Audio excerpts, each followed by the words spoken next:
Hi friends, welcome to our channel. இன்னைக்கு நம்ம Channa Masala எப்படி பண்றதுன்னு பார்க்கலாம். தேவையான பொருட்கள் நான் ஒரு 3 பெரிய வெங்காயம் பெருசா வெட்டியிருக்கேன், 2 தக்காளி, 10 பல்லு பூண்டு, ஒரு சின்ன பீஸ் இஞ்சி, coriander leaf, half lemon. அதுக்கப்புறம் நான் சென்னாவை ஓவர் நைட் சோக் பண்ணி வச்சுருக்கேன். உங்களால் ஒரு ஃபுல் நைட் சோக் பண்ண முடியலன்னா ஹாட் வாட்டரில் சோக் பண்ணிங்கன்னா ஒரு 4 hours பண்ணால் போதும். ஒரு spoon chilli powder, coriander powder, half spoon garam masala, turmeric powder, தேவையான அளவு உப்பு. அப்புறம் நான் மசாலா ஐட்டம் சோம்பு, பட்டை அதெல்லாம் எடுத்திருக்கேன். நீங்கள் தாளிக்கிறதுக்கு என்ன மசாலா ஐட்டம் வேணால் யூஸ் பண்ணிக்கலாம்.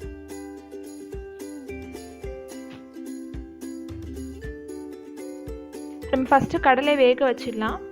நான் வந்துட்டு குக்கர் எடுத்துட்டு நம்ம ஊற வச்ச கடலையை ஃபுல்லாக ஸ்ட்ரெயின் பண்ணி அதில் போட்டுடுறேன். தேவையான உப்பு ஆட் பண்ணிக்கோங்க. கடலை வேகிற அளவுக்கு தண்ணி ஆட் பண்ணிக்கலாம். ஆட் பண்ணி இப்போ நம்ம குக்கரை க்ளோஸ் பண்ணிவிட்டு ஒரு 4-5 விசில் இதை வச்சிட்டோம்னா நல்லா கடலை வெந்துடும். இப்போ நம்ம மசாலா எப்படி ரெடி பண்ணுறதுன்னு பார்க்கலாம் வாங்க. ஃபஸ்ட்டு நான் ஒரு கடாயில் கொஞ்சமாக எண்ணெய் ஊற்றிருக்கேன். ஊற்றிட்டு நம்ம வெட்டி வச்சுருக்க வெங்காயத்தை இதில் போடுறேன்.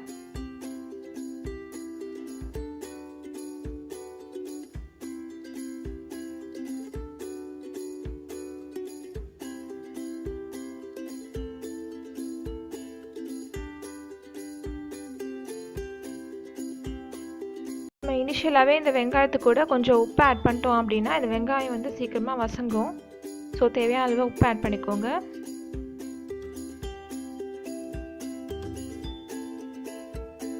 வெங்காயம் லைட்டாக வசந்ததுக்கப்புறம் நம்ம இஞ்சி பூண்டையும் போட்டு வசக்கலாம்.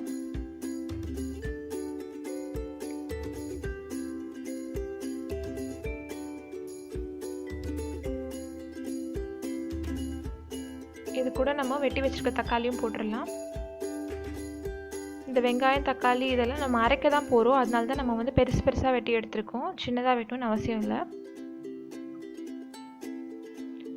இது ஓரளவுக்கு லைட்டாக வசங்கினதும் இது ஒரு பிளேட் வச்சு நம்ம மூடி வச்சிடலாம். மூடி வச்சோன்னா அந்த காய் வந்து நல்லா வெந்துடும். ஒரு 5 minutes கழிச்சு பார்த்தீங்கன்னா. ஸோ இப்போ நான் மூடுறேன்.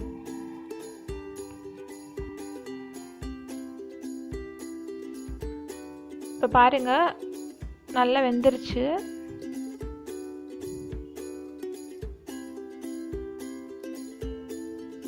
இப்போது நம்ம ஸ்டவ்வை இந்த ஸ்டேஜில் ஆஃப் பண்ணிவிட்டு இந்த மிக்ஸை வந்து நல்லா ஆற வச்சு அரைச்சி எடுத்துக்கலாம். நெக்ஸ்ட்டு சென்னா மசாலா பண்ணுறதுக்கு ஃபஸ்ட் நான் கொஞ்சம் ஒரு பேனில் ஹீட் பண்ணி கொஞ்சோண்டு ஆயில் ஆட் பண்ணிக்கிறேன். அதில் அந்த மசாலா ஐட்டம்லாம் போட்டுடுறேன். மசாலா ஐட்டம் நல்லா பொரிஞ்சதும் நம்ம அரைச்சி வச்சுருக்க மிக்சரையும் இதில் போட்டுடலாம். போட்டுட்டு லைட்டாக மிக்ஸ் பண்ணி விடுங்க. இது கூட நம்ம வந்துட்டு turmeric powder, chilli powder, coriander, garam masala நம்ம முன்னாடியே பார்த்தோம் இல்லையா, அந்த பவுடர்ஸ் எல்லாமே இது கூட ஆட் பண்ணி அதையும் மிக்ஸ் பண்ணிடலாம். இப்போ இது எல்லாமே சேர்ந்து அதோட ஃப்ளேவர் வந்து நல்லா சேரட்டும்.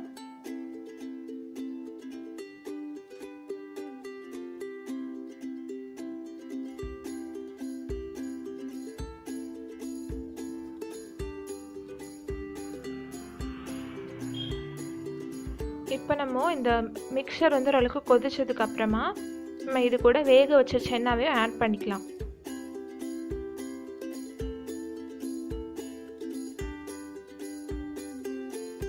இப்போ இந்த சென்னாவில் வந்துட்டு அந்த மிக்சரோட ஃப்ளேவர் ஃபுல்லாக இறங்குற வரைக்கும் இதை நம்ம குக் பண்ணுவோம். உங்களுக்கு வந்துட்டு இது ரொம்ப திக்காக இருக்குது கிரேவி அப்படின்னு நினச்சிங்கன்னா இது கூட நம்ம வாட்டர் கொஞ்சம் ஆட் பண்ணிக்கலாம். நான் வந்துட்டு சென்னாவை வந்துட்டு நான் வேக வச்ச வாட்டரை ஆட் பண்ணுறேன். ஸோ அதோட சத்தெல்லாம் இந்த கிரேவிலே இருக்கும்.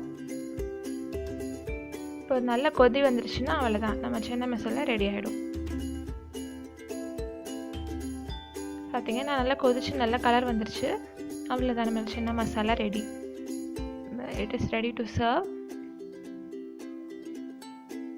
இதுக்கு மேலே நான் ஆனியன், கொத்தமல்லி வச்சு கார்னிஷ் பண்ணி கொஞ்சம் லெமன் ஆட் பண்ணிக்கிறேன். சுவையான சென்னா மசாலா ரெடி. இந்த வீடியோ உங்களுக்கு பிடிச்சிருந்ததுன்னா லைக் பண்ணுங்கள், செஞ்சு பார்த்துட்டு எப்படி இருக்குன்னு கமெண்ட் பண்ணுங்கள், ஃப்ரெண்ட்ஸ் அண்ட் ஃபேமிலியோட ஷேர் பண்ணுங்கள். மறக்காமல் சப்ஸ்கிரைப் பண்ணுங்கள். இன்னொரு ரெசிபியோடு உங்களை சந்திக்கிறேன். தேங்க்யூ, பாய்.